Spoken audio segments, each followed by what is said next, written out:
All right, welcome everybody to another edition of Tequila Tuesday. I'm your host, Scott Leash. Thanks everybody for being here and being a part of Scotty's Little Sales Club on Patreon. May is Mental Health Awareness Month, and we were going to do this originally in April, but I think, kind of got lucky in a sense that we had to reschedule and push it to May. So this is a great way to kick off May for us in the group. And we're going to talk today with Tim Clarke. Most of you probably know him through his work with UnCrushed as well as Salesforce. Tim and I have gotten to know each other, pretty decently over the last few months, maybe almost a year or so now. Tim's done a lot of work with my buddy Richard Harris, who you all know, as well as Lindsay Boggs, who a lot of you probably know from LinkedIn as well. Tim hosts, I can't remember the name of the show, so Tim, you can plug it later, but Tim hosts an event on Clubhouse where he talks about all sorts of things. I'll let him get into mental health related, as well. So you guys should all follow him on Clubhouse, on LinkedIn. Really sharp guy. The only negative thing I can say about Tim is that he's an Arsenal fan, not a Liverpool fan. So we go back and forth about this periodically. What is this garbage? No, yeah, see, told you, there it is. So we've got a little friendly thing going on there. So welcome to the show, Tim, and we appreciate you being here, man. Yeah, I'm excited. I was expecting everyone to be drinking tequila. This is the best I could do in terms of like a glass. It doesn't look like tequila, I don't think, but this is me. Okay. Up. Yeah, it's good to be here. It's tequila optional. Everybody's able to drink whatever they want. I will be drinking tequila. Everybody else can do whatever they want. So Tim, reached out to you a while back, asked you if you wanted to participate in the program, and kind of went back and forth on what topics, and we kind of landed on vulnerability in sales. So maybe you can kind of build us up here before we start, taking questions from everybody, and give us your definition of vulnerability in sales, and why this is, such a passionate topic for you. Yeah. Well, hello, everybody. I recognize some of you. It's so good to see you. I'm really interested in this topic. And it's interesting. Scott, Richard, and I had a call, what was it, yesterday, I think, with Nikki and Nikki Ivey and Jeff Risley, planning for a bonfire session that we're doing next Thursday. That's your plug, Scott. Thank you. Yeah, you're welcome. And something that really jumped out to me there is when we're talking about vulnerability, it doesn't have to equal trauma dumping. Like, it doesn't have to be putting the whole world out there. And so it's interesting because there's certain stuff that I have put out there. There's certain stuff that I haven't put out there. And when Scott and I were talking, we thought that we would do this collaboratively. So there's a couple of writing exercises that I would love to do with this group to get feedback. Because I would say, if you want to learn anything about vulnerability, first of all, I would start off with Brené Brown, who is just an inspirational leader to me. But yeah, that's kind of the whole goal for this for me. Is I'm going to talk a little bit around vulnerability in terms of what I've used in sales and in marketing. We'll do a few writing exercises. We'll answer some questions. If you want to go broader than vulnerability, anything to do with mental health, happy to answer that. As a way of brief background, I spent 7 or 8 years in enterprise sales, so I have mad respect for everyone that's in this group. If you're in sales, or if you support sales or work with sales, I had a good run. I had a really good run, and then I couldn't handle the pressure, to be honest with you, and so I wanted to make a change, and I moved over to marketing. Thankfully, I get to market to salespeople. I have a very cool job because I don't actually market Salesforce's products. I get to work with people like Scott in terms of helping the overall sales industry do things like this. And yeah, so I was brought up with this very British mentality. It's probably a global mentality, and I know stigma really varies by culture. So I'll just speak from my own experience of the British culture. Is be seen, not heard, don't experience emotions, had to really put on that stiff upper lip And I really had separate lives between work and personal life. And with various things that have happened in my life, particularly over the last, I'd say 8 years now, I've realized that that isn't a healthy option for me. Like, I really need to bring my full self to work, to the stuff that I do from a philanthropic point of view. And there are risks associated with that. You know, discrimination is extremely real. And again, just going back to what I said at the start, when I'm talking about vulnerability, it doesn't have to be, you know, like some of the things I've shared is like, I'm a drug addict in recovery. I'm an alcoholic in recovery. I struggle with burnout. You know, I've lost my dad. You know, they're kind of some of my highlights. I did a podcast the other week talking about creating a LinkedIn trauma resume. Maybe they'll do that in the next feature updates. So I wanted to start off with a question for you, with maybe a pen and paper. And this is the other British aspect of me, dry humor. So thank you for bearing with me. I wanted to ask you, what is your biggest fear of being vulnerable? And this is completely optional to share it. I would just ask if you would all be willing to participate in terms of writing it. Up to you if you want to share it or not. So a few thoughts that come to me, mine for me is, as you write, is my biggest fear. I'm worried about being judged by other people. I'm worried that I might miss out on another opportunity at work. I'm worried that people will think that I'm less than. I don't know how, Scott, if you want to do this, if people just want to mute or in the chat window. No. I gotta eat my own dog food here, Tim. I can't expect you or other people to be vulnerable and not be vulnerable myself. So I actually wrote down 4 things, if that's okay. That's how many fears I have. I wrote down disrespected. I wrote down irrelevant. I wrote down ridiculed. And I wrote down abandoned. Those are the 4 things that I think about that all are on my mind, you know, all the time, professionally, personally. Yeah, that's my list. So just very quickly, if you feel comfortable, just show of hands, physical hands, how many of you relate to anything that Scott just said? Okay, thank you. You, yeah. Looks like we got Melissa. Oh, she can take herself off mute. Go ahead, Melissa. Hi, okay. I mean, everything that Scott said and everything that you said as well, Tim, if, you know, fear of losing friends, fear of losing credibility, fear of losing respect.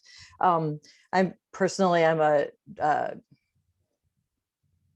speaking of trauma dumping, I had a very violent marriage, a 20-year marriage. And the more someone knows about you, the more they can hurt you. So I have a fear that the information will be flipped and used against me, you know, at some point.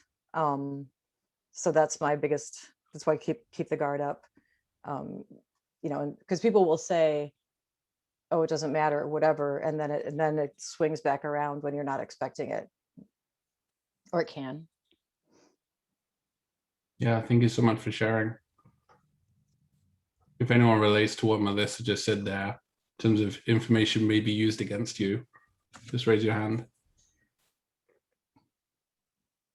Yeah. So we've got a few more. What have we got in the chat? We've got judgment, anger, hate, losing out on opportunities, found out, imposter syndrome. Couple imposter syndromes.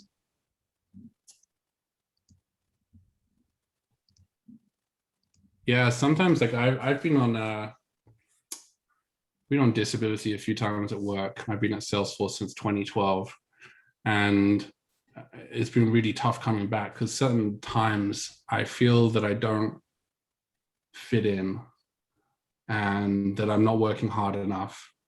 The ethos and the work culture is so full on, and they're very supportive, but at the same time, it is this imposter syndrome that I have. Another example is when I have struggled in addiction, I would miss meetings, I would not turn up for stuff, and I would be extremely unreliable. And so sometimes what comes up for me is I worry, like, what if I have a genuine reason? Like, for example, when we rescheduled this, Scott and me, like the first thought that came up for me was like, oh, are people going to think that I've relapsed? And it's probably a complete different narrative to what anyone else is thinking, but it's just interesting, this thought process that goes on in my head. I went to this Tony Robbins conference, virtual conference in November last year. Very long, like 4 days of 14 hours on Zoom. And he shares, I'm not sure if it's his own work or not, he shares that we as humans have these two general core fears, one that we're not enough and one that we won't be loved. And I will say I'm not good at multitasking, so I'm gonna every so often I see the chat going, but I'm gonna depend on Scott. Yeah, I'll man the chat. Don't worry about it. Yeah, perfect. So fear one, we're not enough, and fear two, that we won't be loved. And I want to share a story with you that I think it was in 2017 or 2018. I went down to Dallas to present on behalf of Salesforce to the University of Texas in Dallas, Dr. Howard Dover, who does some great work. Some of you may be familiar with him and his students. And, you know, I had my whole blue suit looking good thing going on and all these fancy slides. And I got these lovely messages from the students afterwards. You know, I want to be like you. I want to get into Salesforce. I want a career like yours. And it was lovely. And I printed out all those comments and put them on my desk.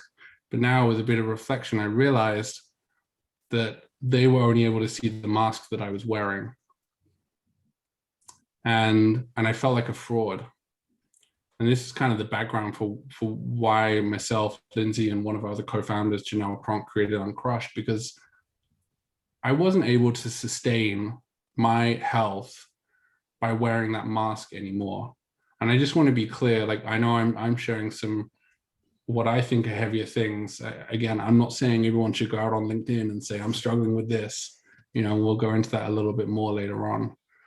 But for me, I made that decision because I was tired of living with these lies and having with these separate lives. And I wanted to be completely honest. And I told my story because I was thinking about, what if I'm starting my career? What if I got laid off in the pandemic and looking for another job? What if I'm just struggling with my mental health right now? How can I help share my message so that these people don't have to go through things alone? And what I saw by us all sharing, a few of us sharing and then raising our hands, was pretty much everyone related to at least one of the shares. And it's just this beauty of connection with each other, connection through vulnerability. We build trust through vulnerability as well. And Brené Brown again goes into the importance of having boundaries when it comes to vulnerability. There is certain information that you probably shouldn't share with everyone, certainly in a work environment, but it does bring people together. And, you know, Scott and Richard have been talking to me for a long period of time about the power of community. Like, I love Thursday Night Sales, Tequila Tuesday, Surf and Sales, like just, and there's so many great communities that are out there. And it is about connection. And I think that's really the key message I want to emphasize is the power of connection through vulnerability. And I read this research recently. There's a company called Ginger, and they said that while more than half of CEOs believe talking about mental health makes them a better leader, 56% are concerned it might impact their credibility. And so it is a balance. And there's this great book called Dare to Lead. But I will say that some of the best managers that I've worked for are people that are open, that are vulnerable. And again, it doesn't have to be the level of stories that I've talked about. It could also be looking at, I'm feeling burnt out right now. It's vulnerability in saying no to a project, or to saying, I'm struggling with this and I need a bit more time. I need help. How many times do I not do that? I don't ask for help. And so I want to do this as number 2 for our writing exercise. What do you think is the biggest strength in being vulnerable?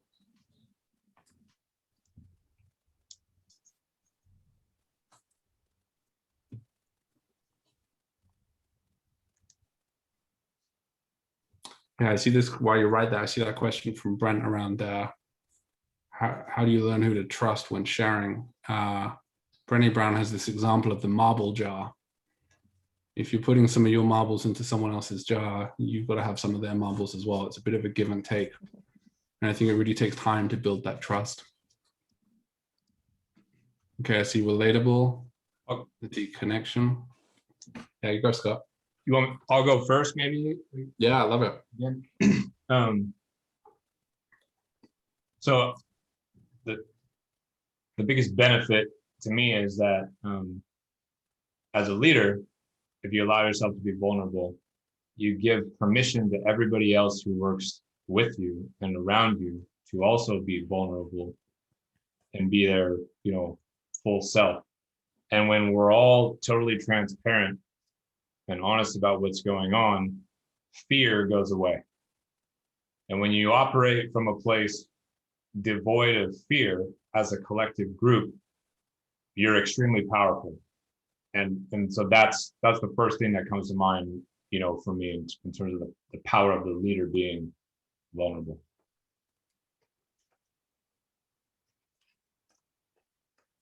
Yeah, thanks, Scott. Appreciate you sharing that. Yeah, it is a relief. I see that from Valerie there. I certainly felt that with the University of Texas in Dallas, that I didn't have to hide this anymore, or even just with my coworkers as well.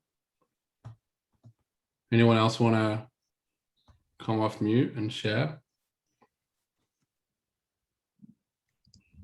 Feel a little vulnerable?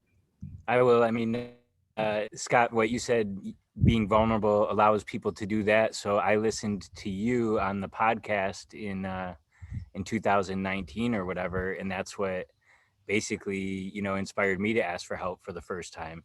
So you sharing your story about what you had been through, inspired me to, even though we talked about different things at first. Yeah. You opening up allowed me to, even though you were opening up on a podcast, in general to everybody, I related to that, and it allowed me to open up to you. So that was pretty powerful a couple of years ago. Really the first time in my life at 42 years old that I ever asked for help. Yeah, I'm kind of with John. I feel like the asking for help is a superpower.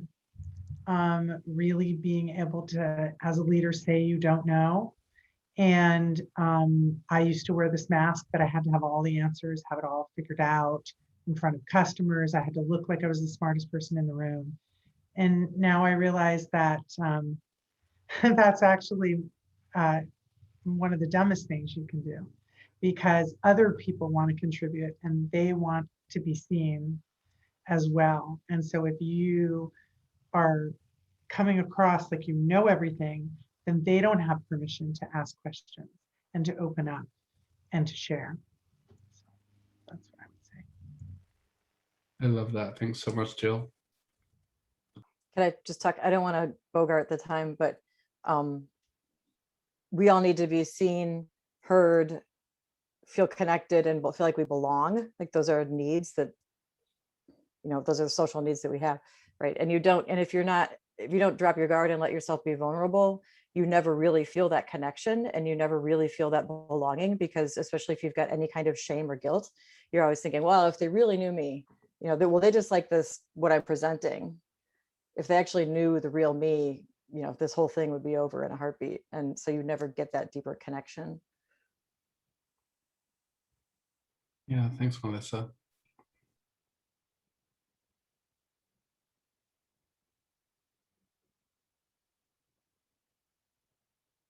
I love, I saw Amy put in the chat around numbing of emotions. That jumped out to me. And I was actually watching Brené Brown's vulnerability chat. If you scroll up, you can't selectively numb an emotion. So if you numb sadness or depression, then you won't get to experience joy either. That really jumped out to me today. Thank you for sharing that.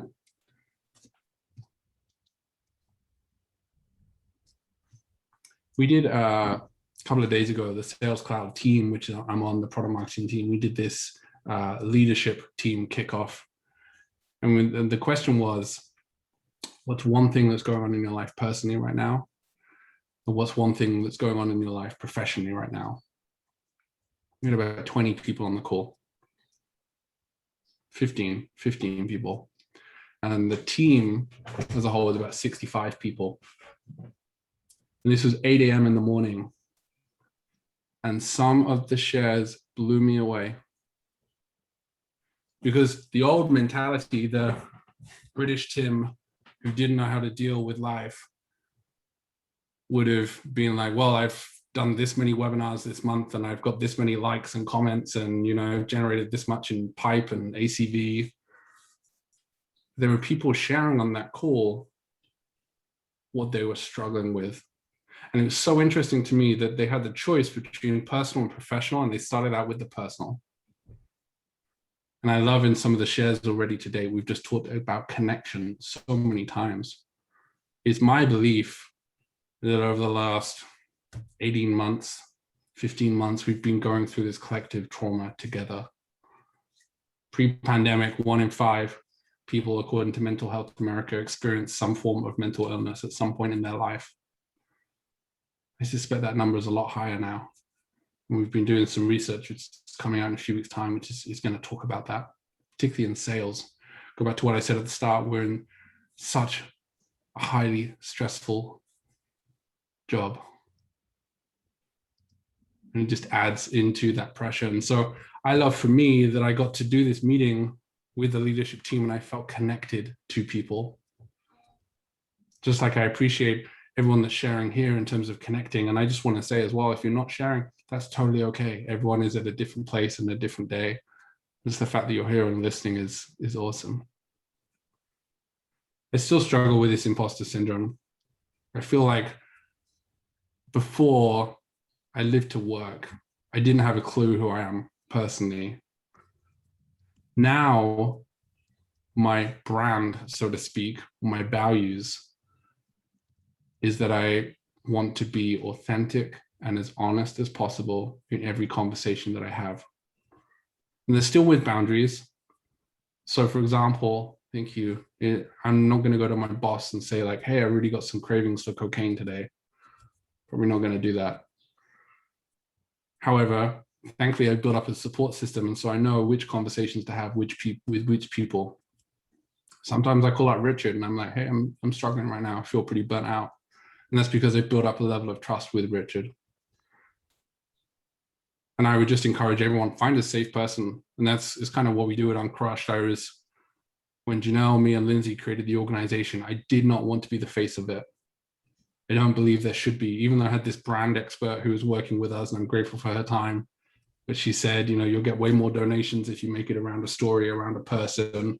I get that. However, I didn't want it to be me because there are so many people on this call that will not be able to relate to me, but you will be able to relate to someone. And I particularly think about the times that we struggle. And so this is going into the deeper stuff now. And so in 2017, when I was really struggling, so 2013, I lost my dad. And then I turned to some very unhealthy coping mechanisms with drugs and alcohol. And 2017 was when I didn't ask for help. But I also just couldn't continue to go the way that I was going. And I remember seeing this therapist and I said, I think, it took me a long time to say it, I think I have a problem with cocaine. And she laughed, which wasn't the greatest. And she said, well, of course you do. You just told me how much you're using. But it was so big for me with everything I've been brought up in to be able to say those words because I felt embarrassed. I felt mortified to admit that I have a problem. And I didn't think that anyone else had this problem. Apparently it's pretty common. It's sad. A lot of people are struggling right now. It doesn't have to be drugs, it doesn't have to be alcohol. It could be to anger, it could be to frustration, it could be to sex, it could be to food, to exercise. And I would say outside of UnCrushed, some of the proudest work I'm doing right now is at Salesforce. We've created this employee resource group, which is called Soberforce. And Myron Nelson came on the Surf and Sales podcast. That's your second plug, Scott. And she shared what she's doing there. It's an amazing team. And just as we've created other communities at Salesforce to bring people together, We're now doing it for sober curious, and allies. I'm going to guess that the majority of people on this call may know someone that's struggling with addiction or been hurt at some point in their lives due to that. And really, it's just coming back to that point of connection for me, because I'm now at work, we have this Slack channel, and I get to see other employees talk about their struggling. I had a coworker reach out to me this morning, and she said, I'm really struggling with my sobriety right now. Blows my mind that this lady is that strong to be able to pick up the phone and say that she's struggling. But that's the first step. It's kind of like Scott's LinkedIn analogy around addiction selling. It's that first step, recognizing there's a problem and making a change. I think the final writing exercise I want to do is the words that we use to describe ourselves. And what I mean by that is, a lot of the time I can use some negative language, like, oh, I fucked up, I screwed that up, I'm not doing this good enough. It goes back to those false beliefs, these core false beliefs of I'm not good enough, I'm not lovable. And so I have a coach in my life who tells me, put the baseball bat down, to look in the mirror and say, I love you and I forgive you. And I went onto PowerPoint, and if you want to kind of go to this level of detail, I'll be more than happy to share this image with you. I created all these affirmations. I'll just read some of them, like, I'm successful, I'm courageous, I can do it, I'm ambitious, I am enough, I matter, I get to. I love that. Every time I get to change the words I have to I get to. And so that's the final writing exercise for you, is maybe just pick out 3 things. I am what? What are you? How do you want people to know you? I'm a hard worker. I'm honest. I'm here for you.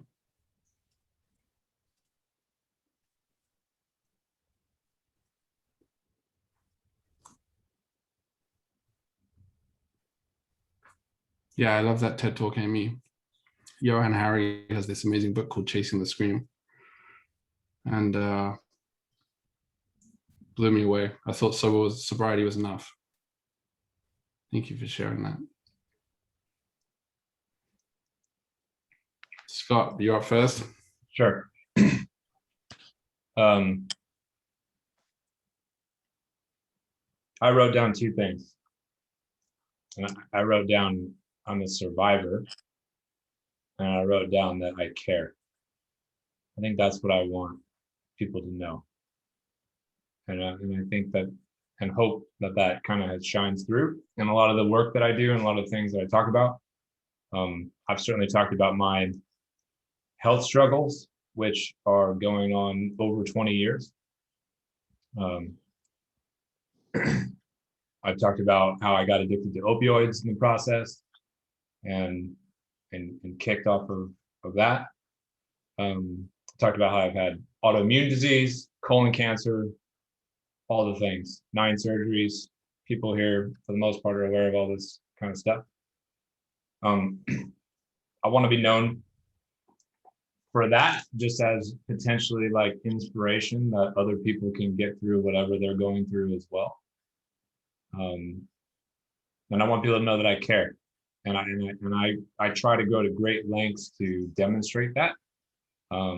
Whether it's the places and spaces that I try to create for folks, or my responsiveness that I take great pride in terms of messaging people back, and what I think at least is even doing it pretty quickly. And trying to, just help people with wherever they're at in their journey, finding jobs, talking through negotiations, whatever it is. So those are the things that I thought of. I have a couple too. Can I share one? And hi, Yeah. this is fantastic. So, not stealing your, Scott, I already wrote it down too, but I think mine would be, I'm caring, I'm determined. And I think the third one is I'm getting better every day. I think that's like the giving yourself grace aspect of this. That's so important. And one thing I wanted to mention too, Scott, I don't even know if you remember this, but like you and Amy were the first people that I ever heard that I deemed as like really successful that I heard talk about therapy. I had never heard someone talk about therapy before. So that's so important just as part of this conversation too. Thanks. Yeah. Thank you.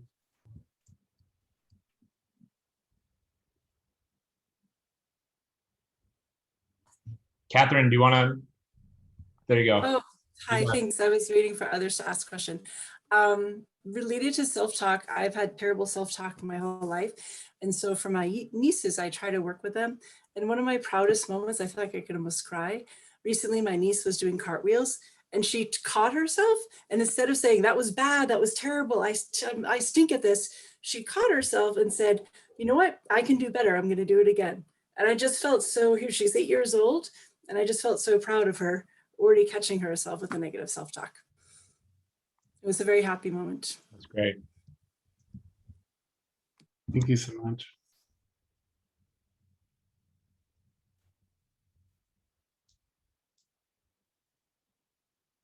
It's so powerful when we change the language.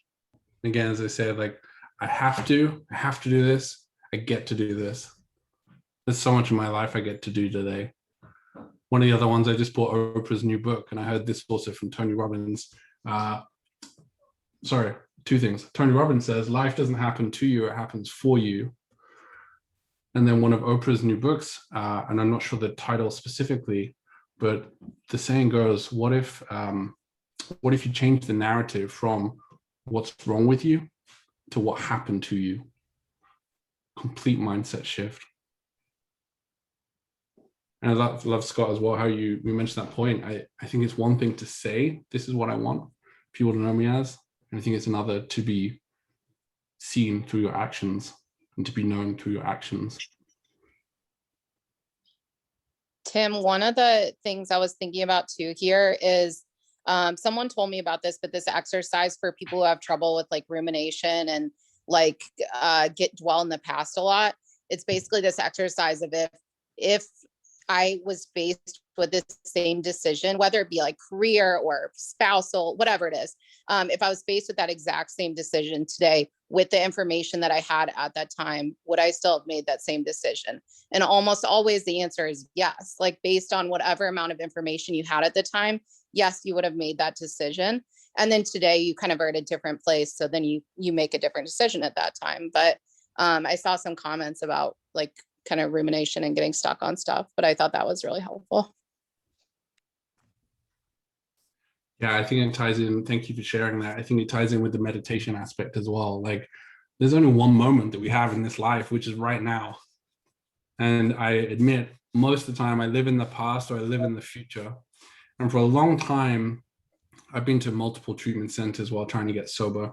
For a long time, each time I came back to Salesforce, I was still living in the past because I wanted to be that person in the blue shiny suit who had it all together with the fancy slides, all the material things.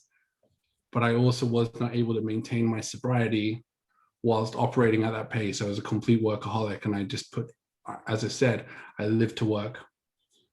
And so it's taken me a really long time to say, actually, you know what? I'm not getting sober to be the person that I was. I'm getting sober to be the person that I am.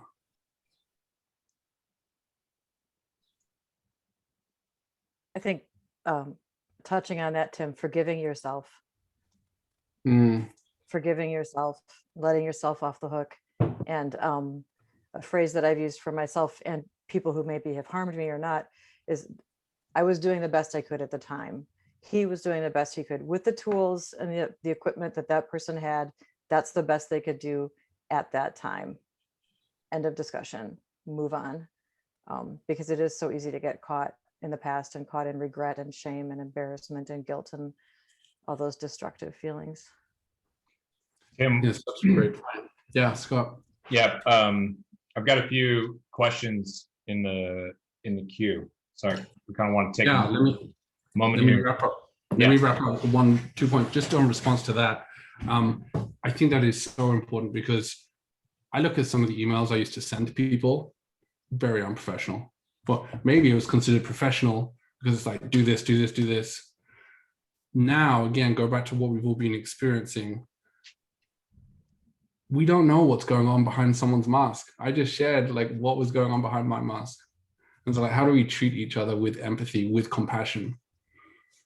I want to, before we go on to the Q&A, I wanted to just share a few more things. One, a sense of purpose is so important, feeling like you're making a difference in the world.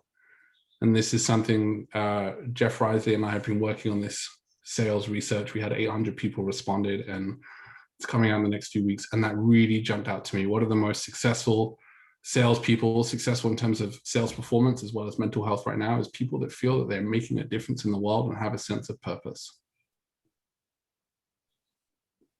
And I want to wrap up with one of my favorite quotes, and I'm happy to ask any questions. And thanks for just bearing with me on this. You know, it takes me out of my comfort zone because I'm very like, here's Salesforce, this is our slides, here's our structure. You know, and I hope you've found some value in just, you know, speaking about vulnerability and connection. And so I will wrap up with Brené Brown, and she quotes Theodore Roosevelt with the man in the arena. And it says, "It is not the critic who counts, not the man who points out how the strong man stumbles or where the doer of deeds could have done them better. The credit belongs to the man who's actually in the arena, whose face is marred by dust and sweat and blood, who strives valiantly, who errs, who comes short again and again. Because there is no effort without error or shortcoming. But who does actually strive to do the deeds, who knows great enthusiasms, the great devotions, who spends himself in a worthy cause, who at the best knows in the end the triumph of high achievement, and who at the worst, if he fails, at least fails while daring greatly, so that his place shall never, ever be with those cold and timid souls who neither know victory nor defeat." I had that on my wall, and along with other affirmations, and I tell Scott every time I get on a call, the reason I have all these photos, because I surround myself by positivity. And if you still feel uncomfortable with this, which I completely get, one tip I will say, if you're a manager, maybe you're not a manager, maybe you're an individual contributor and you're having a conversation with a manager, just start off with a traffic light system. How are you doing today? Red, amber, green. Just ask someone how they're doing today, and not just like, yeah, I'm fine, but like, how are you doing today? Just hold a minute, hold 2 minutes, because you just never know when someone may be struggling behind that mask. I'm going to pass back to you, Scott. Tim, can I ask a quick question right on that as far as the stoplight? Because one thing I had written down was empathy that is genuine versus forced. So maybe just taking a moment as far as what you've learned, as far as how, when you're trying to connect with people, how you make it feel like it's not like just an item on your checklist, to your point of, hey, how are you doing today? But making sure that it's purposeful, of you really care about that individual and you want them to speak openly. That's a great question. There's this great cartoon video, again, Brené Brown. You can just Google empathy versus sympathy. And, you know, someone could say, oh, I've lost a loved one. Sympathy would look like, well, at least it's not this, you know, at least it wasn't them. At least you still got that. Empathy is like, that's really hard. I appreciate you sharing that with me. The other thing I would say is sometimes my glass is empty. I've got to recharge. I've got to have something in my glass and able to be of service to someone else. And so I recognize sometimes that I'm not the person I can't be the savior to everybody. And it goes back to, again, like, for example, if I have someone that's really struggling and I don't have anything like in my cup right now, I have a group of people that I can connect them with. I hope that helps answer the question. Thanks, Hayden. And thanks, Tim, for getting us going on this conversation. I want to go to my list of questions. I've got a queue here going. Lawrence, you're first up. Got a really good question. Yeah, I'm sure you followed the base camp situation, and it was something that came across my desk, and I was very shocked to see that. And as people look for new jobs and look for new opportunities, how do you screen for humanity in that organization? Because at the end of the day, if we can't bring ourselves to work, it's going to affect our lives in other places. I am not familiar with that situation. I don't know if you, sorry, if you could fill me in. Yeah. Yeah, so Basecamp released an internal memo, and in that internal memo, they basically suggested that as an organization, they were going to stop having conversations about politics or human rights issues or anything that really was going on in the world at that time. And they said, based on this policy, that it would be better for the workplace moving forward because it would eliminate any kind of right-wing or left-wing arguments within the workplace, but it resulted in 40% of the staff putting in their resignation. Oh, I missed that one. Thank you for sharing that. And yeah, I will I'll just share from my own experience. You know, I've been at the company for 9 years now. And I think what keeps me at the company is that its values ahead of shareholders. And Mark Benioff, the CEO and founder, is very open about this, and he's written a whole book called Trailblazer about it. I remember when, I think it was in Indianapolis, forgive my US geography, there were certain legislations being put in place, I think 2016, enabling employers to discriminate against LGBTQIA employees. And the company, Salesforce, threatened to pull all employees out of the state. And similar as we've engaged in many other important issues, particularly over the last year. And the conversations are very open. I want to share that as a manager, we've all been put through a lot of training this year. We have a lot of inclusion circles to talk about some of the horrific killings that happened over the last year. And for me, I've been listening and learning and trying to be as supportive as I can be to some of my coworkers that are struggling right now. And I think it ties in very importantly around the vulnerability, because I have had some of my coworkers who really have struggled, you know, with just everything that's going on. And so, keep me honest if I'm answering your question. For me, it would, if I ever left and went to another job, I would really drill into what are the values of this employer, and not just what they have on their company page, but are they living and breathing these values? Does that answer the question? Okay. Thank you so much. Thanks. Jacqueline, if you could take yourself off mute, you're up next, Jacqueline. Yeah, hi Tim. This is super impactful. It's like one of the most impactful ones I think that we've had in a really long time. Well, at least just recently. And you talk about positive self-talk and affirmations. And I am someone who struggles with that. I feel a sense of guilt when being kind to myself. Like I'm taking my foot off the gas and like I haven't earned the right to be kind to myself. Like I can't allow myself to relax because I'm not where I want to be. And I just want to know if you've ever experienced that. And if you have, how do you combat that? Because like, I will tell you right now, I feel silly looking in the mirror and saying these things to me. And it was hard for me to come up with a list. And I don't really look at it as being pessimist. I look at it as being realistic, you know, and holding myself accountable. So I apologize for the waterworks, but I just want to know how you deal with that. And please don't say a therapist, because I just want to know if there's anything else that you do like to deal with that.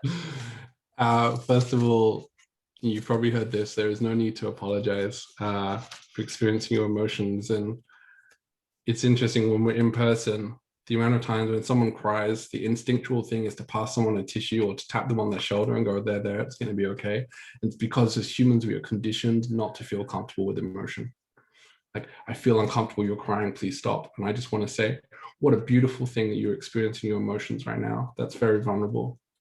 And I'm connecting with you and I appreciate that. I want to share that it's It's been a journey, and it continues to be a journey. The amount of times that I've wanted to just take a magic pill and to fix it. And sometimes, like, I hate, Scott knows this, like, I hate the whole LinkedIn game, and I'm definitely not trying to, you know, put out all these amazing posts. It's too much pressure. I don't want to be known as like this mental health guy that's like got it all together. Like last Friday night, I wanted to go use drugs. That's just me being straight up, because I felt so burnt out and so overwhelmed.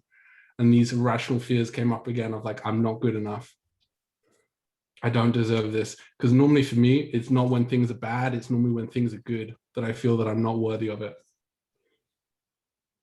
And so if anything, I hope that helps. Like today, I'm seemingly okay, but I still struggle. I struggle a lot, and it is a journey. And so even though I created that PowerPoint slide of all these affirmations, sometimes I don't believe any of them. But sometimes I just look at, I guess the one I do is the bare minimum, is I write out a gratitude list each morning. And for me, the way that transformed was like I had a power cut a few weeks ago, and I could have focused on my neighbors who did have power and I didn't.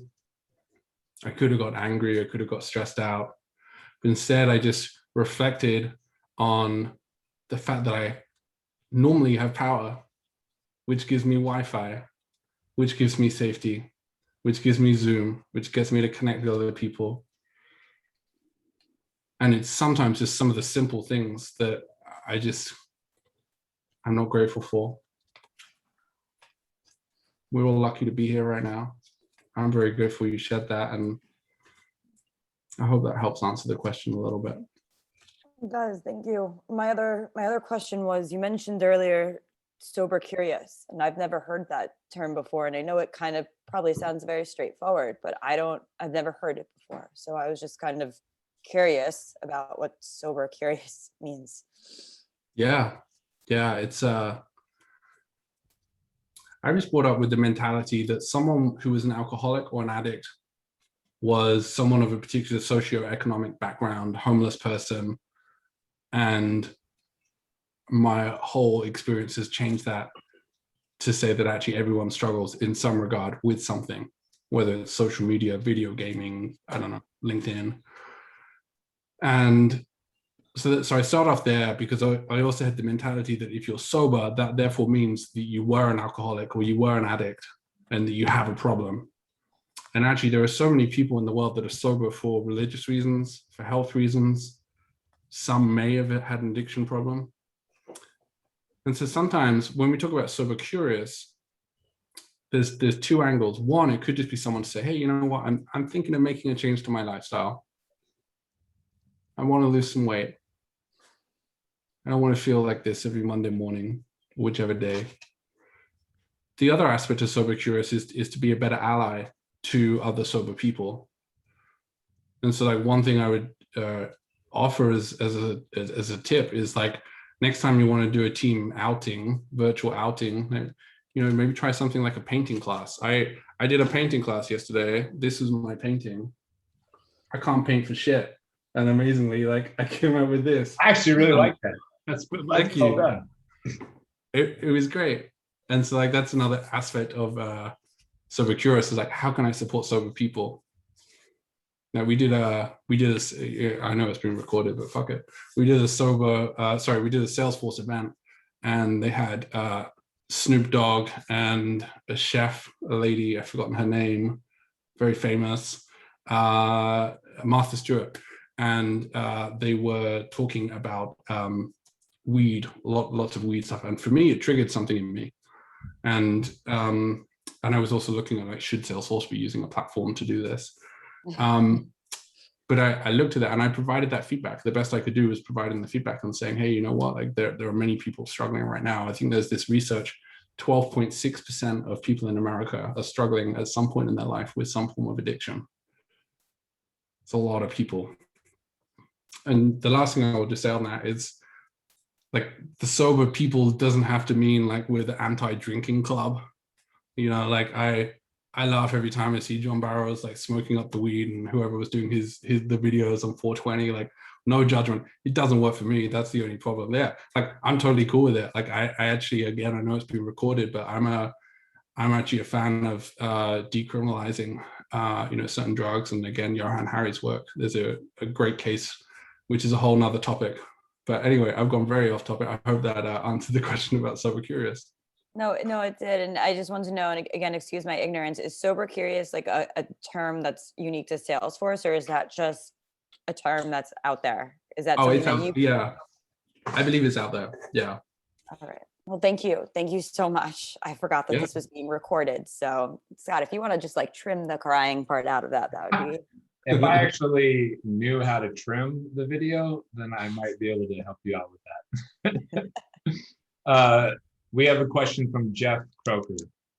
Jeff. Yeah, not so much a question, but it was actually going back to making note of 3 positive statements about yourself. And as I was thinking through this and something I wrote down, it's funny, Melissa, it really kind of piles on to what you said.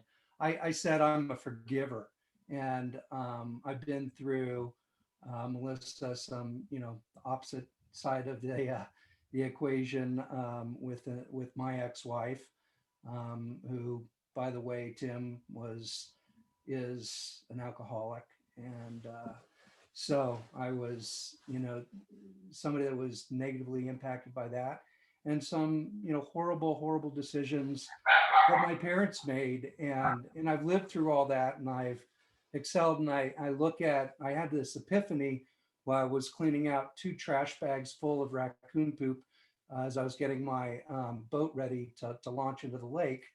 I had this epiphany, and I was thinking about a number of, it's amazing, that the comments about meditating that were going on here, and cleaning raccoon poop is really a meditative type of an action. I had some very amazing thoughts, and one was just the fact that I've been able to forgive these people in my life, and questioning whether or not I was able to truly forgive them. And then Melissa, when you said that, it really impacted me, because I said, wow, how have I done? How have I been able to forgive myself? And have I been applying the same thing? And then Jacqueline, I guess it's a daily battle to forgive yourself for when you don't meet your own expectations, and when you think you're falling short of the people that rely on you, whether it's your spouse or your children or your employer or your direct reports. And I'm so super hard on myself sometimes that I forget to forgive myself. Thanks so much, Jeff. It's a reminder again, like I suspect so many people will relate to what you said there. Who thinks, just by show of hands, put your hand up if you think that you're too hard on yourself, you really go hard on yourself. Yeah. Thanks for sharing. Appreciate it. Okay, we got Zach. Zach, you're up next. Thanks, everyone. And apologies if there's background noise. I've been close to a highway. This conversation made me want to step outside to even share, because I know there's a lot that I've struggled with my own kind of addictions and recoveries. I know in college I had a really bad opiate problem, but never hit a point in my addiction career, if you will, where I felt like I really hit a rock bottom. I was always able to cope, and for me, one of the big issues was just getting out of my college location where all those drugs were so prevalent. However, now I have this feeling where I'm realizing I'm still very much going through it, and I can't even, I'm balancing this dance of avoiding the conversation myself, really not bringing it up with anyone, of that I am just genuinely scared that I'm not in control. And I almost know now how things are going really well in my life right now. I just got married. I just got a job at Salesforce, starting month 1 for me there too. But it's like that feeling of now all these things are stacking up well for me that I almost have like enough on my plate to really throw it all away. And I feel this kind of like masochism sense about me of just not being able to cross that bridge of, hey, admitting you might not be on opiates right now, you might not be on any serious drugs right now too, but you don't really have control of whether it's having a bad few months in a row, having problems at home or whatnot. So I was curious if you ever were experiencing that kind of battle before you really went into recovery and before you acknowledged your addiction, or did you kind of similarly just keep pushing yourself till you actually had a lot to lose and didn't take the time to really get in control of it while you still had that level of control? Yeah. Thank you so much for, first of all, for being so vulnerable and open. Hit me up on Slack. We'd love to connect, and you can look up Soberforce on the Slack channel as well. Yeah, there's this saying in this program that I work is that you're on an elevator, it's going down, and you can get off at any floor. You don't have to keep going down. And when I got sober, I had a really good life and I had a lot to lose. And I heard all these other stories in meetings that I go to of like how horrific it got, and lost marriages and homes and stuff like that. That wasn't my experience. I was trying to get my green card, and I'm driving around with substantial quantities of drugs on me, like serious jail time. And just the risk just went completely out the window. And so I don't know what it was for me that something in me was like, because again, if you look at the timeline, 2013 was when I lost my dad. That's also when I started using cocaine, and I didn't get sober until 2017. And if you look at my LinkedIn, I've had a very good career between 2013 and 2017. But there came a point when it stopped working. And I will say I am so lucky to still be employed by Salesforce, because I was in my moment was in New York City. We just ran an event with Sales Hacker, working with Max Altschuler, called Sales Machine, if anyone remembers that. And I got drunk.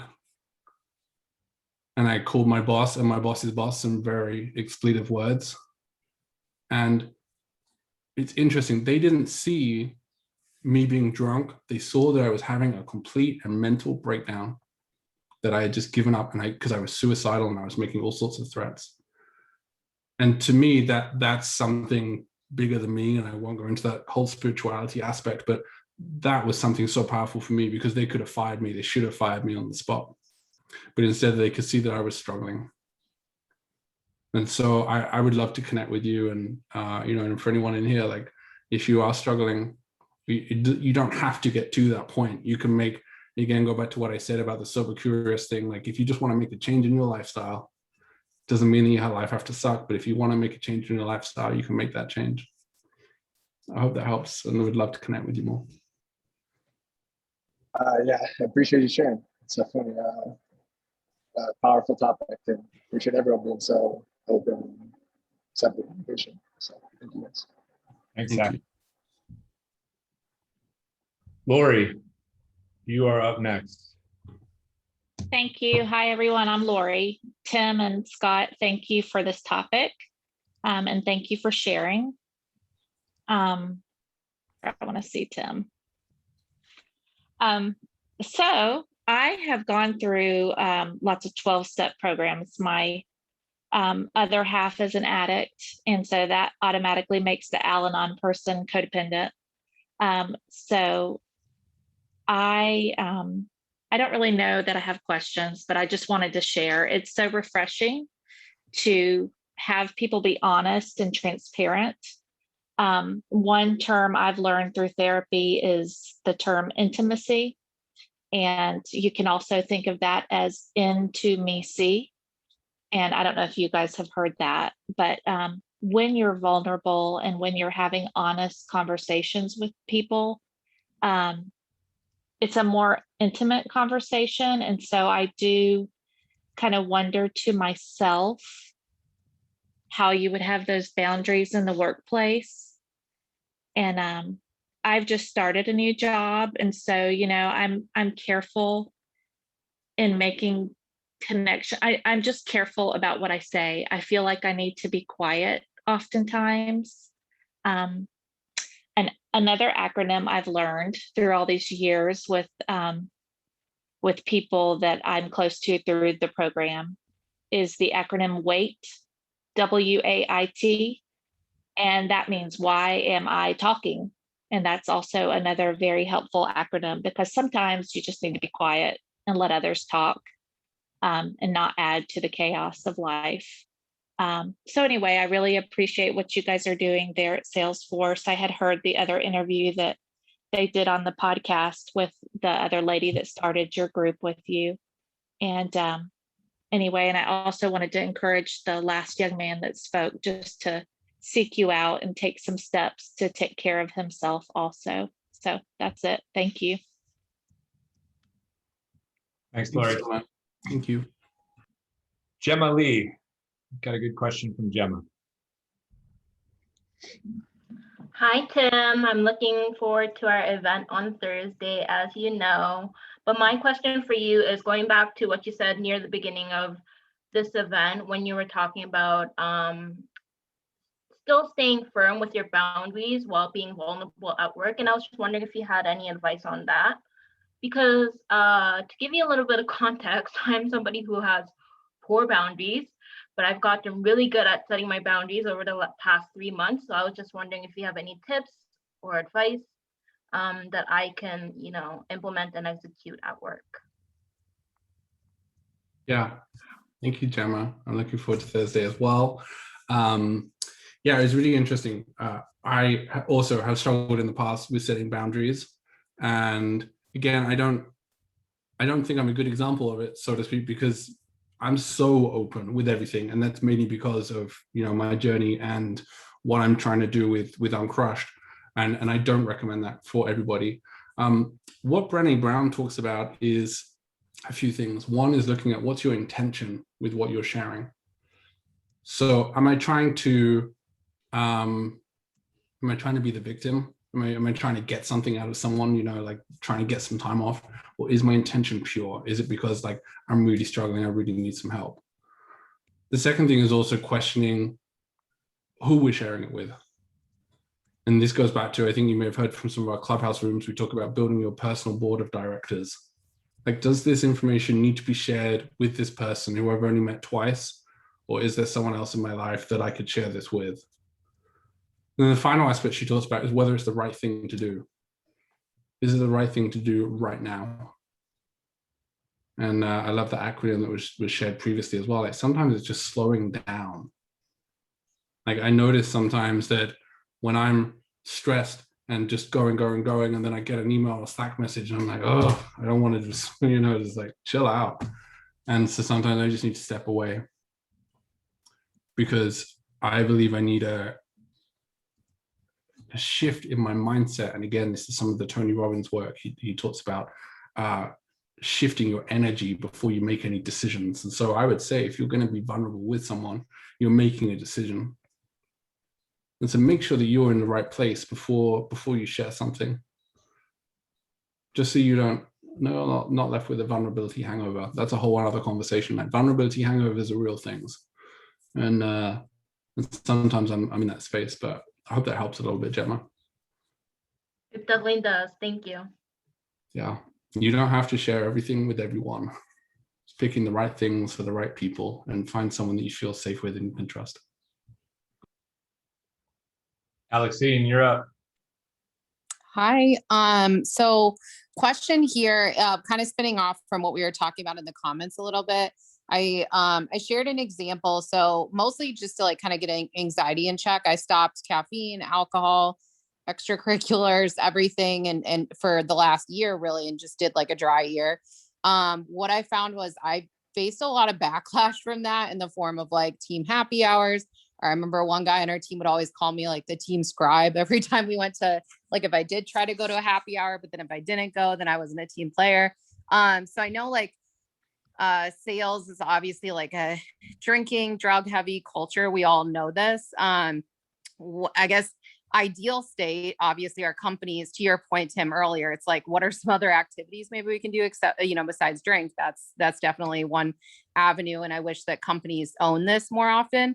But what advice do you have for, and I'm, I guess, in a different situation, like some of the questions I got felt invasive, but I can't imagine if like I was choosing sobriety because of other reasons or something else came to me, like I don't know. So anyways, I guess what advice do you have for us if we're in those drinking heavy cultures and we're trying to navigate kind of that commentary, and also potentially like shield some of our colleagues who are in situations where they have gone through like programs and are doing this for different reasons than us? Like, how can we both be like a good ally to other people and also, I guess, field those unnecessary and awkward situations that seem to exist all the time?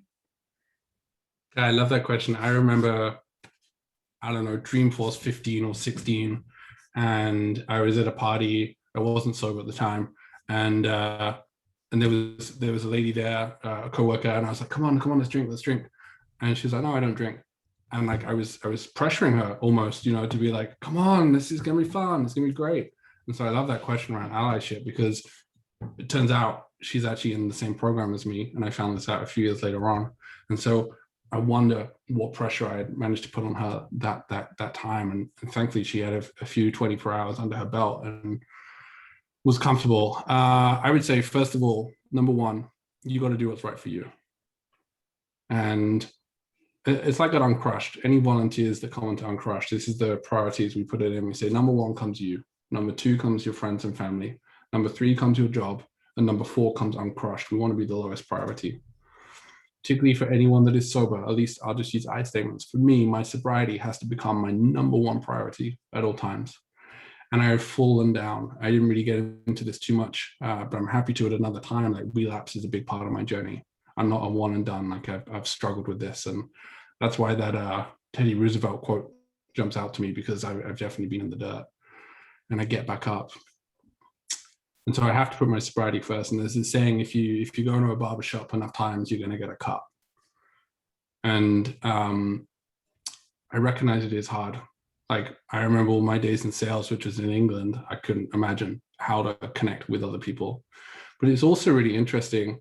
Like, it's normally the people that have a problem. And this is a big generalization, and so sorry, but it's normally the people that have a problem that are with their own drinking, that are looking at you and be like, why are you not drinking? It's because I want to feel comfortable drinking around you, and I want you to drink with me. And I found from my experience that when I just say, no, I don't drink for health reasons, like, people accept that. You don't need to go further than that. Yeah. And it's interesting, like, I'm sure you face this too, Tim, but like the other interesting dimension to this is like, if you were someone that used to like party or like take shots with everybody, then it is awkward to kind of like, because then people are like, oh, what happened? Like, it's very easy for them to go to that place where they're like, oh, what happened to you that you cannot take a shot tonight? I'm like, nothing. I would like to wake up at 8 a.m. tomorrow and not like feel like I have to throw up. And that's kind of my new frame of mind. And I'm busier and I have other stuff going on that I didn't have going on a few years ago. So like, I'm like, for me, it's like a very positive. So I think I'm getting more comfortable with this talk track too. Like, I'm like, for me, this has been like a very positive change. Like, I'm like, I have power over my weekends. Like, I formed this Women in Sales Club with Gabrielle. Like, I could not have done that had I still been going out till 2 or 3 a.m. every Friday night. So I think like I'm trying to get comfortable with that. And then also in tandem with that is like, I'm being cognizant that there are people who are like probably really, really actually struggling with this. And like, how must they feel in these exact same situations when people are like, just take one shot, like you used to take shots. And so, yeah, it's definitely interesting.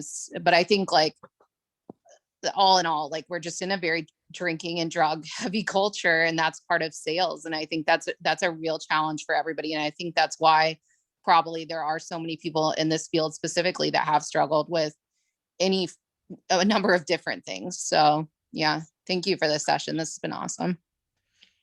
Yeah, thank you. And I want to add, like, the amount of wine tastings, whiskey tastings, like the amount of VIP events that even Salesforce does.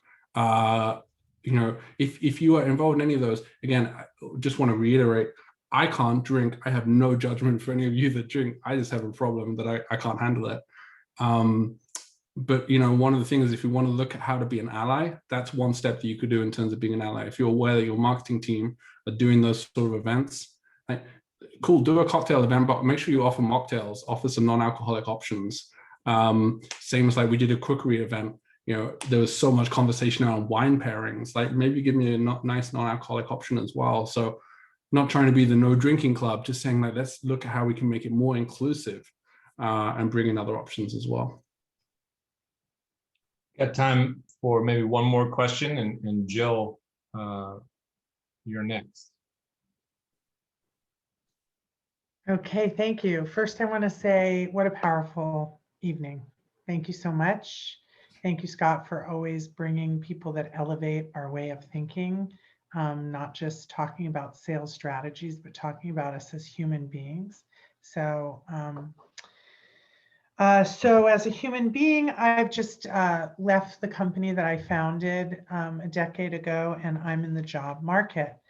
And so I just wanted to ask you, Tim, what do you think about raising some of these issues in job interviews? I mean, do we wear the mask? Is it always just the best thing to, you know, pretend you have everything figured out? Or, you know, if somebody asks you about a gap in employment, I mean, I'm hoping I don't have a big one, but you don't know. I mean, if they ask you, you know, why you left, or they get into things where it's just a bit personal. And you know, I mean, I just don't know how things, I haven't looked for a job in a really long time. So, you know, I'm kind of new to getting back out there. But there's all kinds of fears I have around that. You know, age is one of them. You know, do people think you're not competent because, you know, you're experienced? Do they wonder why, I mean, the question I'm getting is, why would you leave your own company? And why would you take a job as an individual contributor? And, you know, I do have I do have reasons, and they're valid, and they're not emotionally questionable. I mean, you know, I'm in a COVID, a different stage. I want to, you know, my kids are in college, and I want to travel and try something new and dig in deep into another company and give them the benefit of everything I've learned by building 3 companies. You know, so it's not embarrassment, it's more not knowing the safe places. Like, when is it okay to share in that environment? Is it you know, before you, I don't know. I guess that's it. Yeah, I appreciate it. I'm going to answer a little bit, and then I'm going to throw this one to Scott, Okay. or anyone else has a perspective, because I've been in the company for so long. And so I don't know is the short answer. My gut says I would be very careful with what information to put out there. My shit's all out there online now. So when I apply for a job, So if you interview for someone else, it's like they know your story. Right. But you know what? When we go back to one of those earlier exercises, I love this saying, my mess is my message. And some of my biggest challenges and now some of my biggest strengths and my biggest assets. And so what I bring to a team is that I know how to be empathic with people. Mm-hmm. I know how to collaborate with people and connect with people. Mm-hmm. I know how to lead with vulnerability. And there's so much research that shows that the strongest leaders are those that lead with vulnerability. Yeah, and you show empathy, which, like you said, is the greatest thing for a leader, because you give everyone else permission to be open. Yeah, and I would say, before I throw it to Scott, like in one of the clubhouse rooms we had the other week, someone was saying they were going for a job right now, and the organization was very proactive with their mental health benefits. And so I would understand from an organization, like, how serious are they around some of these benefits? And there's this, again, and I can bring this to Scott, there's this great research from McKinsey recently that there's a big disconnect between what employers think they're doing for mental health and how employees actually think they're doing for mental health. And I will say from an UnCrushed perspective, some of the biggest conversations we have are with HR leaders who want to get better at creating an environment, an inclusive environment around mental wellness, because they recognize that that's so important, not only for bringing employees in, recruitment, but also retention, keeping those employees. I don't know, Scott, if you've got any other thoughts on that. I think that you just want to work on whatever your story is going to be and whatever you're comfortable sharing, and then own it and don't apologize for it. So if you want to share nothing, fuck it, that's fine. If you want to share it all, fuck it, that's also fine. What will shine through, I think, to the right organization and the right leader is the authenticity of your message, whatever that message is. And you know, as you're speaking about these things that are important to you and important in who you might want to work with and work for, and I'm listening to the words you use, kind of complimenting Tim and how he is, like, these are the things that you should be looking for in whatever employer you go decide to align yourself with. Yeah. And if you can't find those things, it's probably an indication that it's not the right situation for you. And if you can find those things in the direct supervisor or leader or some of the team, that's a good indication that this might be a good, safe place for you. You know, if you came to me and you sat down, you know, in the interview room, whatever, and you were like, listen, here's my situation. Been running my own business for a certain period of time. I want more freedom. I want more flexibility. My kids are out of college. I want to get the fuck out of Dodge and travel, blah, blah, blah, blah, blah. I'd be like, hell yeah. This woman knows exactly what she wants. I'm here for it. I can help her get where she wants to go. Great. All right, I'm counting on that. Yeah, but I'm not the only person out there who would be hiring who thinks like that.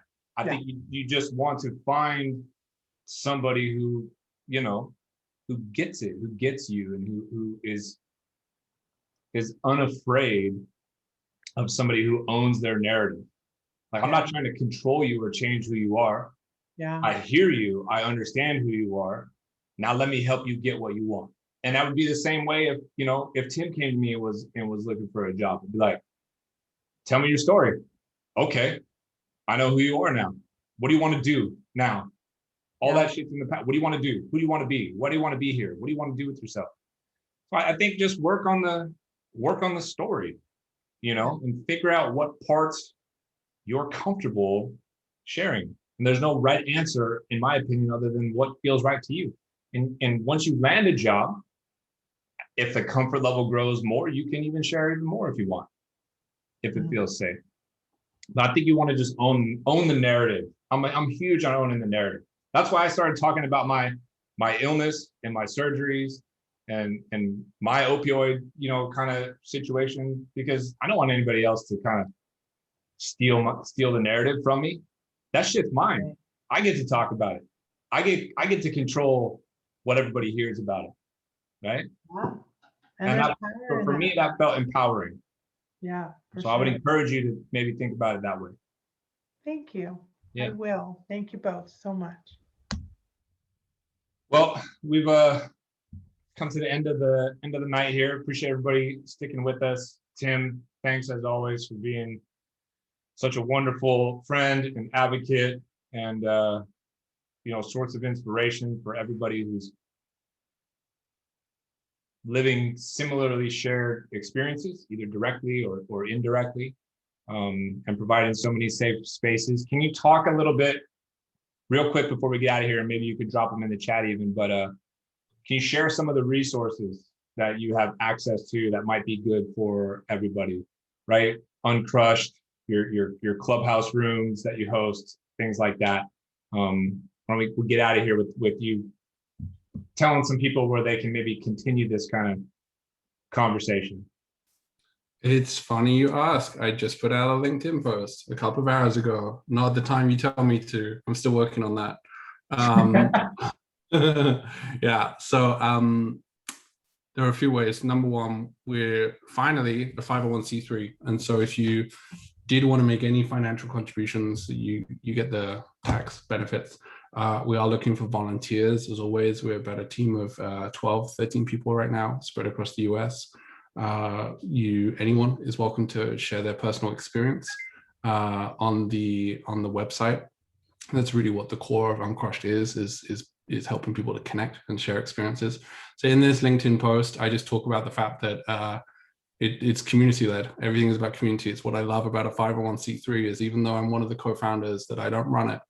I don't own it. You know, the state of California owns it. And we have this inverse pyramid model. And so in the comments, because I'm learning about this LinkedIn comments thing, I've put a summary of like all the stuff we did. Like I did a web podcast with John Barrows. We've got the Surf and Sales webinar next week. There's a few other things going on. And if you just need something small right now, like just ask someone how they're doing. Like truly ask them how they're doing. It's a long answer, Scott, but that's okay. Perfect. Check out Tim's LinkedIn post. In the comment section, he lists a bunch of different resources and events and whatnot.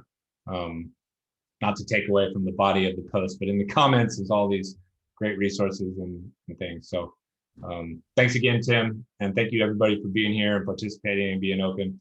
And we'll see you next time. Ciao. Thank you.